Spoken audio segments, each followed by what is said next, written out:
Con quali aspettative, idee e progetti i 18 consiglieri metropolitani, tutti sindaci o consiglieri comunali, intraprendono la loro nuova avventura in città metropolitana? Io ho avuto l'esperienza di fare l'ultimo mandato da consigliere provinciale quando la provincia di Genova funzionava, quindi l'ultimo mandato, e funzionava bene, ed era un'istituzione che era messa fra regione e comuni ed era quella istituzione che era più vicina ai comuni e soprattutto ai comuni piccoli. E quindi io la prima cosa che chiedo è che, e l'ho chiesto alla prima riunione venerdì, è quella di essere vicino e di fare quello che ha fatto la provincia prima. Almeno riuscire a fare quello che faceva la provincia, e cioè stare vicino ai comuni del territorio, del grande territorio e vasto territorio della provincia. Un rischio che avverto molto forte è quello di ritenere che questo nuovo ente fagociti i piccoli comuni. C'è molta preoccupazione tra gli amministratori comunali dei piccoli comuni rispetto a questo rischio, cioè di una marginalizzazione, se non addirittura un inglobamento all'interno della città, del capoluogo di Genova. Questo non deve essere, anzi, semmai questa occasione deve servire proprio per dare più forza, per valorizzare, per dare sostegno alle piccole realtà.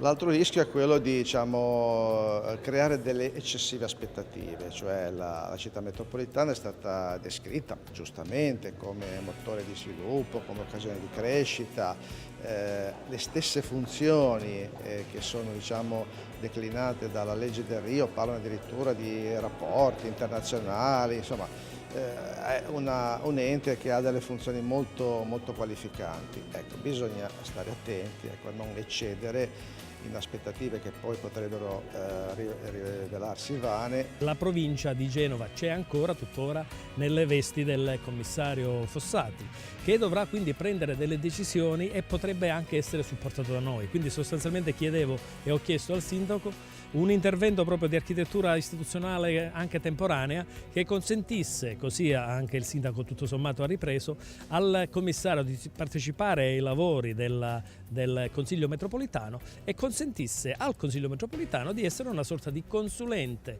autorevole per le decisioni che lui si troverà a prendere, perché non dimentichiamoci che la provincia o l'area metropolitana che sia comunque terrà delle competenze che attualmente non ha né la regione né lo Stato, e parlo delle strade provinciali per le quali tra alcune settimane non è escluso che parleremo di spazzaneve.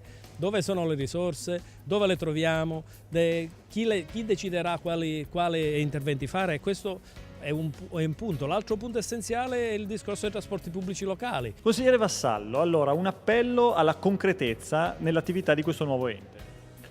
Mi sembra l'obbligo che debba avere la politica oggi, perché se quando facciamo le riunioni non facciamo parola a cui dopo conseguono dei fatti, è meglio che riunioni non ne facciamo. Devo dire la verità, che la riunione di oggi è stata molto concreta, non è stata una riunione di insediamento e di parole al vento, ma è stata molto concreta.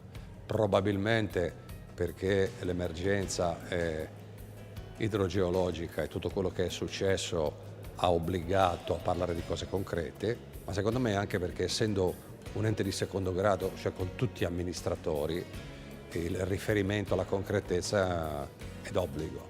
Del resto, un ente che si costituisce nuovo o riesce a semplificare la soluzione dei problemi delle famiglie e delle imprese, oppure è un fallimento. Consigliere Gioia, lei ha parlato di città metropolitana usando dei termini anche un po' preoccupati. Ma in effetti non è possibile parlare di città metropolitana e non avere il senso della responsabilità che ci aspetta di fronte anche a una grossa preoccupazione.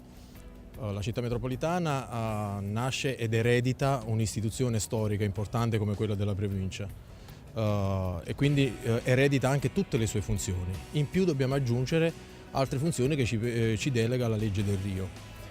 C'è una cosa che probabilmente molti amministratori dimenticano, che sono 2 anni che il governo centrale, col fatto che naturalmente sopprima le province, ha rinunciato a dare passaggio di denaro naturalmente dal centro verso la periferia, e questo ci pone in una situazione di grosse difficoltà, perché dovremo rispondere a esigenze primarie come la viabilità, come l'edilizia scolastica, situazione della messa in sicurezza del territorio, soprattutto i rivi, i fiumi.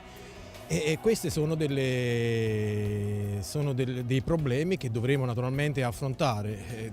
Sapere oggi come potremo affrontarli mi preoccupa come amministratore. Qual è l'obiettivo delle prime sedute della città metropolitana secondo il sindaco di Chiavari?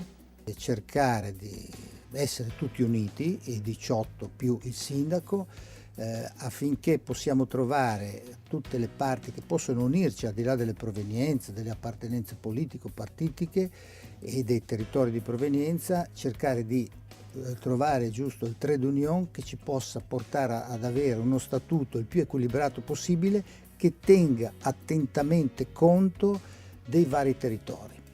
Attentamente conto dei vari territori che cosa vuol dire? Che la città di Genova è importante, ha le sue peculiarità, però non dobbiamo dimenticare le aree più disagiate e più periferiche della nostra ex provincia, come vallate come la Val Trebbia, la Val d'Aveto, la Val Brevenna, la Valle Scrivia, il Tigullio, zone più importanti e meno importanti, però sono aree vaste e omogenee di cui lo statuto dovrà tener conto.